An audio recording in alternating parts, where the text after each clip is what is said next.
dashrues, u rikthyem në studio me personalitetin e ditës për sot. Kemi nderin dhe kënaqësinë që sot në emisionin ton të kemi profesoreshën universitare, profesor doktor Besa Habziu Ismaili, profesoresh në Fakultetin Pedagogjik në Universitetin e Tetovës. Do të trajtojmë një temë e cila ka të bëjë me një panel diskutimi, i cili është realizuar gjatë ditës sotme, ku kemi folur për të rinjt dhe varshmërit konkretisht si të parandalohen dhe cilët mund të jenë pasojat. Përshëndetje profesoresh dhe mirë se na erdhët. Përshëndetje Ariana, mirë se ju gjeta. Shpresoj që nga ju entuziazmi dhe emocionet që përcjelli paneli diskutimit me shkollarët e mesëm sot, do të reflektoj edhe në emision me të njëjta qëllime dhe me të njëjta të mesazhe të cilët duhet që opinioni më i gjerë t'i dëgjoj, sepse delikuenca dhe parandalimi apo faktorët e rrezikut janë tre elemente të cilët shpesh i ndëgjojmë, domethënë janë temat të cilët diskutohen në të shumtën e rasteve, por një fenomen i cili më shumë dëgjohet, themi se atëherë mund të kalojë edhe në veprim. Disa gjëra nuk është në rregull vetëm që të dëgjohen, por edhe të kalojmë në veprimin e tyre. Mirë po, para se të kalojmë në veprim, patjetër që duhet fillimisht të njohim ata fenomene, t'i detektojmë dhe pastaj të mundemi edhe të veprojmë. Unë nga përshtypjet e shkollarëve të mesëm, domethënë, edhe pse 20 vite jam në raport të ndërsjellët me gjenerata të reja, ku ka njëherë puna që bëjmë neve si profesion që ushtrojmë në përditshmëri me studentët, ata janë një gjeneratë e re dhe me entuziazëm të madh për të ardhmen e tyre. Përsëri themi që neve si profesor kemi shumë ndikim në atë se si ata do ta shohin jetën e të ardhmen, edhe pse ata, domethënë ne i llogarisim si persona të cilët janë formuar, kanë kaluar 18 vite nga shkolla e mesme dhe vinë me një pjekuri më ndryshe nga ajo që paraqitet dhe reflektohet në arsimin fillor dhe atë të mesëm. Por mos harrojmë që adoleshenca e vonshme kanjëherë nuk përfundon me 18 vite dhe përsëri ata kanë nevojë për këshilla dhe sugjerime dhe të themi për një orientim profesional. Nga fakti që diskutuam për varshmërit, devijimin, delikuenca që paraqitet ke fëmijët, edhe pse unë në këndvështrimin e pedagogut të shkollës të themi, edhe në këndvështrimin e edukimit, sepse Pestalozzi thot delikuenca, mjeti më i fuqishëm për parandalimin e delikuencës është edukimi. Ne edukimin e njohim, e përmendim, por sa veprojmë dhe cilët si e përdorim atë si mjet për parandalim të fenomeneve të cilët ndoshta mund të jenë edhe katastrofale, gjë që neve ballafaqohemi, është diçka tjetër. Prandaj duhet të kemi shumë kujdes kur flasim për edukimin. Me që nuk mund të ndajmë neve delikuencën, nuk mund të ndajmë për shembull aspektin interdisciplinar që ka ky fenomen, aspektin sociologjik, aspektin pedagogjik, aspektin psikologjik, të cilët ndërlidhen njëri me tjetrin, dhe prandaj themi që gjithë ne, të cilët merremi me këta fenomene shoqërore, të jemi një pikë për të hapur një dritare dhe për të parë përtej se çfarë ndodh në rrethin tonë. Në rrethin tonë shoqëror, të themi Tetova, që dhe vendet rurale, të themi për në rrethin, ne kemi një fenomen sociokulturor ku neve dim t'i fshehim me një njështri të madhe gjërat. Pikërisht themi faktorët e rrezikut nisin nga familja, pastaj shoqërohen nga shkolla, pastaj shoqërohen edhe nga bashkëmoshatarët dhe në fund ajo që i jep një përkufizim të përgjithshëm është koha e lirë. Në të shumtën e rasteve, fenomeni i kohës së lirë mbetet një vakum i papërmendur, por që do të themi në të shumtën e rasteve na paraqitet edhe si faktor rreziku, por edhe si faktor parandalimi apo një mjet, një kohë ku neve mund të intervenojmë shumë. Nëse nisim për faktorin familje, domethënë bazamenti i çdo shoqërie është familja. Dhe familja që bën, në qoftë se sheh që një fëmijë i tij, domethënë, izolohet, sepse çdo familje në fillim është e bukur. Është prindi, janë fëmijët, është një tryes e cila është e bukur, një tryes që shfaq gjallëri, emocion, dashuri, por dal ngadalë me zhvillimin e fëmijës, me rritjen e tij, fillojnë të ndryshojnë edhe kërkesat, fillojnë të ndryshojnë edhe raportet. Dhe ajo që me la përshtypje sot në panelin që patëm me shkollarët e mesëm dhe që pata unë shansin direkt të bisedoj me ata, me la shumë përshtypje dhe unë duat që të bëj apel se familjet nuk duhet të edukojnë fëmijët me disiplinë. Pyetja që unë u parashtrova thash që a jeni të afërt me familjarët, ata u drejtuan se neve hezitojmë, më shumë kemi frikë të paraqesim kërkesat apo nevojat tona, apo të shfaqim një problem me familjarët tanë. Më mirë na vjen sikur t'i tregojmë dikujt tjetër e ai tjetri të përcjellë te familja. Po ashtu shfaqen gjë që më shqetësoj pak, por ndoshta është një gjë që mund edhe të përmirësohet.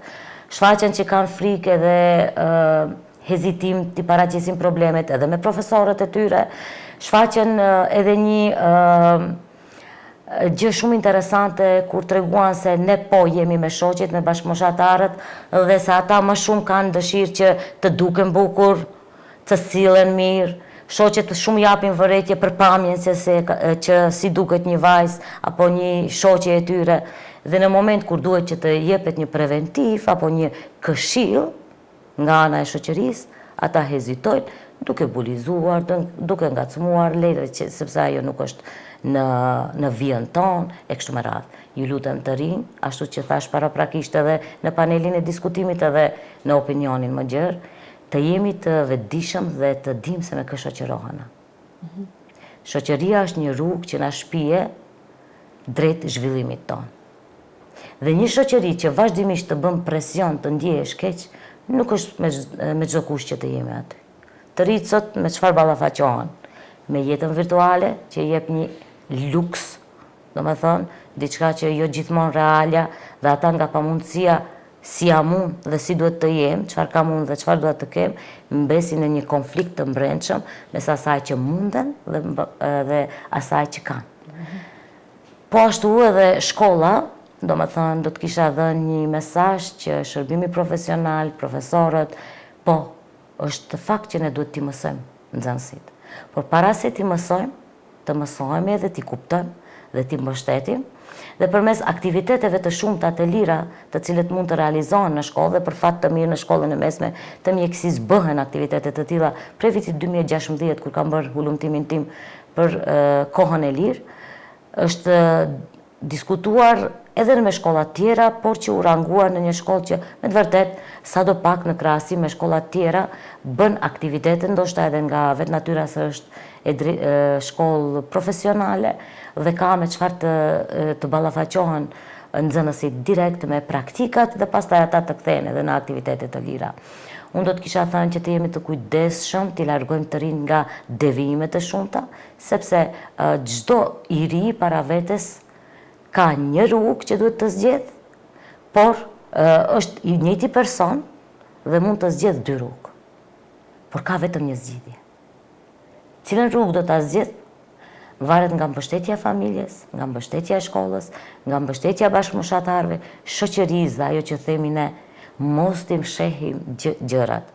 Çelësi i çdo suksesit është komunikimi. Sa më të hapur të jemi, aq më të suksesshëm do të jemi. Ndoshta kishim edhe diskutime të tjera sa i përket devijimeve. Ne themi se kush është fajtor që dështoi një fëmijë? Dhe me njerë jemi të prirë të akuzojmë familjen. Nuk themi që familja nuk është faktor. Është faktor. Por nuk është faktor determinues, të themi. Po nis nga familja, nga neglizhenca e familjes për të kontrolluar fëmijën, pse është i izoluar, pse nuk është ai që është, sa ka komunikim me shkollën, si qëndron puna në dështimin e suksesit të tij, pse dështon ai në komunikim me tjerët, pse kthehet dhe të thot prindit mjaft më, ndoshta edhe me fjalë më vulgare që ndoshta s'dua edhe ti përmes. Dhe nëse ne i neglizhojmë dhe themi do të kaloje, jo, ajo nuk kalon, ajo nuk është një smundje. Ajo është një fenomen shoqëror që ne duhet të intervenojmë, të parandalojmë, t'i mbështesim, parimisht t'i ndëgjojmë dhe pastaj të drejtohemi në qendrat adekuate të cilët të na japin edhe ndihmë profesionale në qoftë se ka nevojë. Më mirë është të parandalojmë përmes komunikimit, se sa më shumë ne e tregojmë problemin atëherë kur shumë pak kemi zgjidhje. Po, do me thënë, këto ishin disa faktorë që i përmendët ju që ndikojnë mbase në këto vashmëri apo fenomene negative në shoqëri, të cilët ju aq bukur i prezantuat edhe në panelin e ditës së sotme. Megjithatë, përveç familjes, shoqërisë, çfarë mund të bëjmë më tepër që t'i parandalojmë apo t'i prevenojmë këto fenomene negative në shoqëri?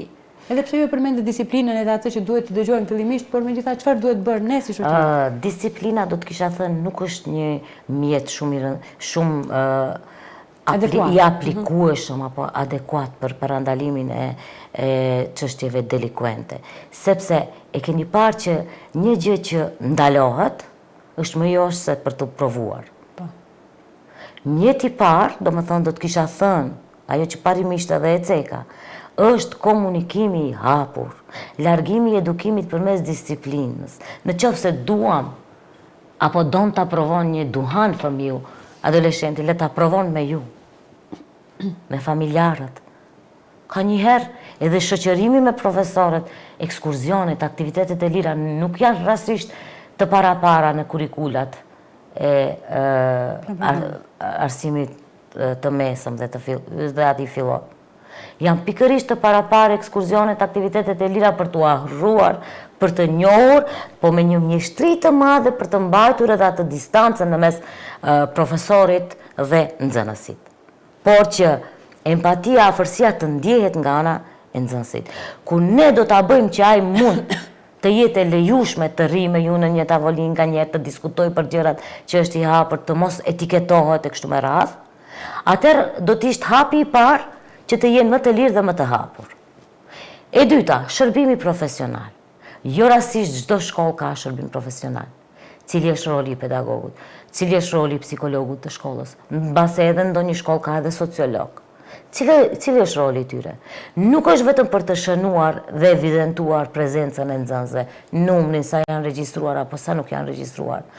Janë pikërisht që unë besoj që edhe ata e bëjnë punën e tyre, janë pikërisht ta kontakte që i kanë me fëmijët. Do më thënë, me familjarët, bashkëpunimi me familjarët, me nxënësit, dhe çfarë do të kisha sugjeruar? Me që enden nga niveli sociokulturor që kemi neve këtu, etiketohen, sepse edhe nga diskutimi që pam me fëmijët në shkollë, e pam që etiketohen, ti shkosh ke psikologu dhe ti ke ndonjë problem. Pastaj fillojnë ngacmimet dhe pse është fëmijë, pse shkon e kështu me radhë. Çfarë do të kisha sugjeru? Te psikologu të bëhet një tradit, apo te pedagogu i shkollës, mos të jetë pedagogu i shkollës rri urtë se do të shojë te psikologu dhe pedagogu. Si një gjë kërcënuese për nxënësit, por të jetë si një gjë mbështetëse për nxënësit. Nëse një profesor e vërren se një fëmijë është në humner duke shkuar, le ta orienton tek shërbimi profesional. Por jo vetëm atë fëmijë, të gjithë fëmijët që kjo të kalojnë në traditë sikur të shkosh te psikologu është të gjesh një mbështetje. Dhe nuk është që neve nuk jemi mirë, por çdo njeri prej nesh kemi nevojë për një mbështetje. Dhe po ua them kështu publikisht sepse unë si Bes apo ju si Arian mos kemi nevojë, ndoshta edhe ne kemi ata nevojat dhe kërkesat tona për të konsultuar me një psikolog, për të konsultuar me një pedagog tjetër, se sa do të mirë që të jemi në punën që bëjmë, përsëri dikush tjetër është pasqyrë vetvetes tonë. Se po të ishte fenomeni që ne gjithmonë të shihnim veten përpara, atëherë do të kishim shumë më lehtë për të parandaluar disa gjëra. Kemi shumë çështje për të diskutuar këtu dhe do të ishte mirë në të ardhmen që të mblidhen ekspertë të fushave të cilët do të japin kontributin mbi parandalimin e sjelljeve deviante tek fëmijët, sepse ne sado që të themi se nuk janë, ata janë prezente, dhe ndoshta nëse e shohim një fëmijë të dikujt që është në ndikim të narkomanisë apo në fillet e para, është mirë që t'ja shpalosim familjarve, po ashtu edhe me shkollën si institucion të bisedohet në këtë drejtim, dhe do të kisha thënë që prindët ta pranojnë. Sikur pranojnë, sikur prindët që kanë fëmijë autik e kanë vështirë ta pranojnë që kanë një fëmijë të tillë, po ashtu neve nuk mund të kemi garancë për fëmijët tanë se gjithmonë do të jenë mirë dhe gjithmonë do të jenë të njëjtët. Prandaj, para se të vinë në dështim fatal, do të ishte mirë që të marrim disa masa për parandalimin e tyre dhe çfarë është shumë e rëndësishme është faktori kohë e lirë. Çfarë fëmijët tanë bëjnë në kohën e lirë dhe sa shkolla ju mundëson që të kenë profesione të cilët të kenë alternativa, për shembull, një gjë që e bartë në shkollë, klubi sportiv i shkollës, revista e shkollës, arti, drama, piktura, pavarësisht se është në shkollë të mesme të mjekësisë apo të tekstil. Ende ai e njeh veten dhe ende i zbulon potencialet e fshehurat që ka. Dhe ndoshta në të ardhmen do të orientohen në ndonjë drejtim apo profesion për të cilën nuk ka menduar se është i aftë. Dhe këtë mund ta bartë edhe në kohën e lirë. Fakti më i rëndë dhe gjëja më e vështirë që ndodh është se sa që kam parë të ri dhe që kam diskutuar me ata, se e ke idenë se çfarë do të bësh me jetën tënde? Çfarë mendon ti në tarme? Shumica e përgjigjeve është nuk e di. Do me thënë janë të lëshuar në kohën. Prandaj them se ajo ora që paraqitëm sot vizualisht, ne e shohim si një orë, por koha është shërues dhe udhëzues më i mirë në jetën e njeriut. Njeriu gjithmonë ecën përpara, duke mos parë se çfarë e pret. Por në atë rrugtim, gjithmonë të rinjt kanë disa zgjedhje. Ajo që do të thoja është pikpyetje, çfarë i ofron shoqëria jonë sot një të riu? Kazino përballë të përmbushura bastore, argëtime që kanë kosto dhe asnjë gjë që nuk kushton dhe që ndoshta do të ngritë të vlera tjera, një nuk bëjmë orientim dhe e dyta ndoshta edhe nuk mund ta gjejmë vetëm. Dhe ajo që i pyeta nxënësit është shumë e rëndësishme sa i përket kthehemi te faktori shkollë. Ju si mendoni? Shkolla ju mëson për nota apo shkolla ju mëson për jetë? Shumica e përgjigjeve ishte se shkolla në mëson për nota. Ne si prind jemi perfekcionist, kërkojmë gjën më të mirë për fëmijëve tanë. Apo duke u nisur nga vetvetja dhe pastaj duke shpalosur edhe te prindët tjerë. Por dikush duhet na stopon. Nota është vetëm një numër. Ndërsa mirëqenia dhe qetësia shpirtërore e fëmijëve tanë nuk është një numër, është një jetë. Dhe nga ajo që bëjmë sot, ne do ta kemi një pasqyrë të nesërme. Prandaj themi për këtë shoqëri, çfarë jemi tu bë në një është bumerang. Ne mendojmë se këta të rinj nuk janë fëmijë tanë, por ajo është një bumerang që do të na kthehet neve, sepse kjo shoqëri kjo rini do të jetë ardhmja jonë dhe nëse dështojmë në të ardhmen, ne nuk kemi kryer as pedagog, as profesor, as psikolog, asgjë. Vetëm kemi marrë titull, kemi parë këndvështrimin tonë personal, kemi arrit disa qëllime dhe atëherë nuk do të ndikojnë në një masë më të gjerë. Dhe atë që dua të cek që për shkollarët e mesëm, po ashtu në nivel të Universitetit të Tetovës, duke bartës, duke qenë Fakulteti Filozofik në bashkëpunim me Fakultetin Juridik dhe Pedagogjik, kemi bërë një punëtori e cila është dedikuar për shkollarët e mesëm, pikërisht për sjellje delikuente, nga njohja në veprim, që do të realizohet nesër. Gjatë ditës së nesërme, e që të gjitha këto kanë të bëjnë me kontributin tuaj të jashtëzakonshëm që jepni për edukimin e brezave të rinj, gjeneratave të reja nxënësve. Meqense se në agjend të kohës, unë ju falenderoj shumë që ndahet nga dita juaj për qenë sot pjesë e emisionit tonë, mirë po shpresoj që në të ardhmen të realizojmë një emision pak më të zgjeruar, sepse kemi shumë për të folur me juve për drejtimin tuaj dhe për punën tuaj, cilën e bëni me shumë dashuri dhe vullnet. Faleminderit shumë, ishte kënaqësi shumë e madhe. Faleminderit Ariana, gjithashtu. Nderuar shikues, ishte kjo pjesa me personalitetin e ditës, vazhdoni qëndroni dhe më tutje me ne, rikthehemi pas pak.